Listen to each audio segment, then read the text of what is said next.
Assalamualaikum warahmatullahi wabarakatuh. Perkenalkan, nama saya Nurdika Eka Putri.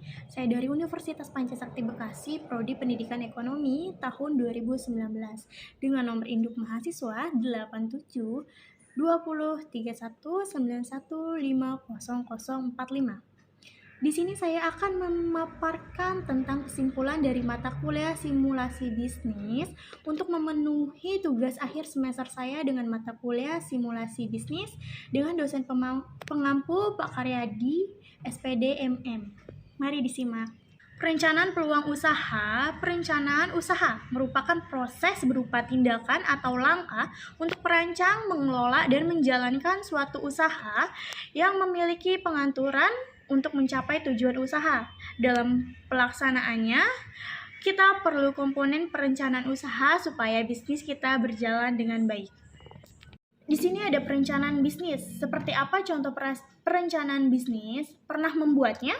Sebelumnya memutuskan untuk membangun sebuah usaha, para pembisnis disarankan untuk menyusun rancangan bisnis melalui bisnis plan.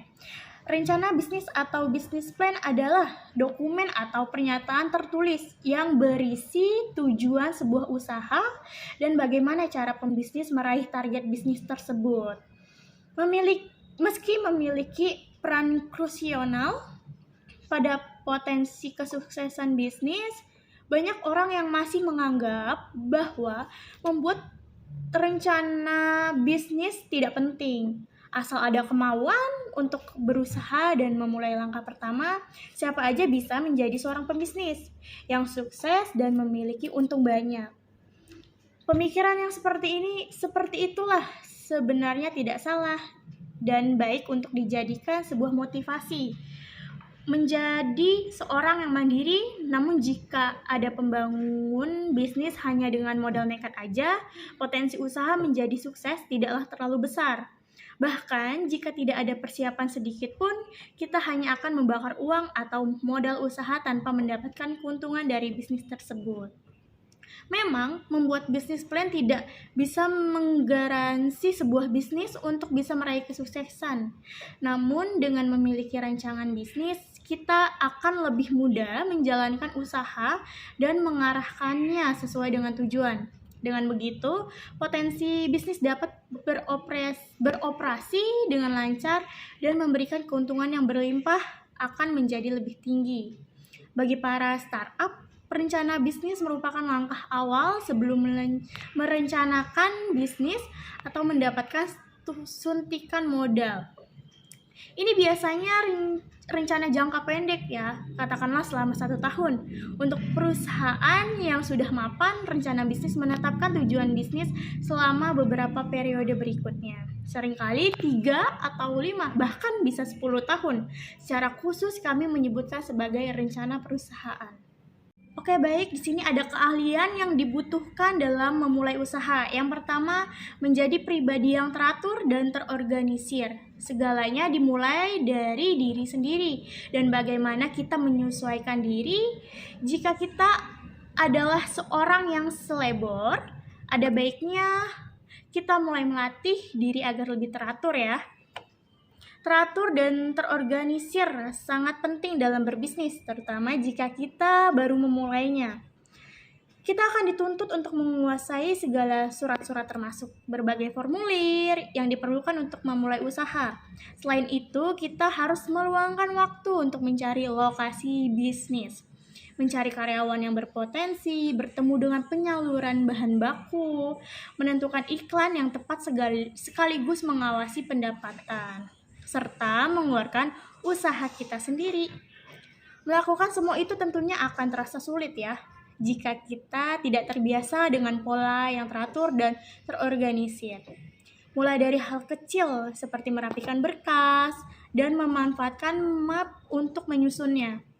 Kita juga bisa memberikan label berurutan secara alfabet atau memisahkannya sesuai dengan kategori masing-masing.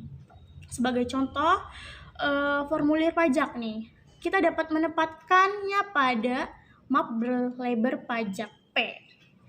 Atau kita juga dapat membuat kategori terpisah seperti formulir pajak, berkas invoice atau nota ya.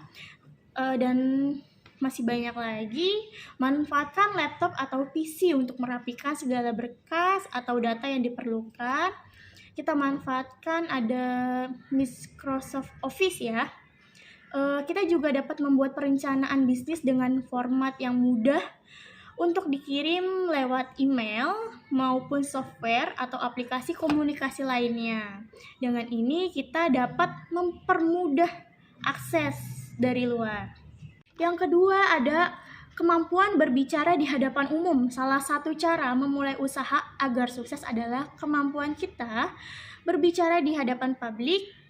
Kita diharuskan untuk bersikap ramah, berkomunikasi dengan baik, dan mampu meluangkan waktu untuk berinteraksi dengan publik. Tentu hal tersebut membutuhkan kemampuan public speaking yang bagus, serta kemampuan berbicara dengan nyaman kepada kelompok atau kepada teman sekitar. Namun, kita tidak perlu khawatir, memang kemampuan public speaking dan berbicara kepada kelompok membutuhkan waktu untuk berkembang. Kita hanya perlu membiasakan diri aja untuk melatihnya. Kita dapat bergabung dengan sebuah organisasi, contohnya dengan rajin berinteraksi serta bergabung dalam berbagai topik pembicaraan. Maka dengan sendirinya kita akan terbiasa dengan nyaman berbicara di hadapan publik ya. Yang ketiga ada kemampuan sales dan marketing. Kemampuan serta pengetahuan di bidang sales dan marketing juga turut berpengaruh pada kesuksesan bisnis. Paduan kemampuan persuasi, pelayanan, serta menyajikan informasi tepat guna untuk kunci utamanya. Jika kita mendengar para perilaku bisnis yang telah sukses, tengah berbicara tentang usahanya, seakan-akan membuat para pendengar ingin mengeksplorasi perusahaan lebih jauh.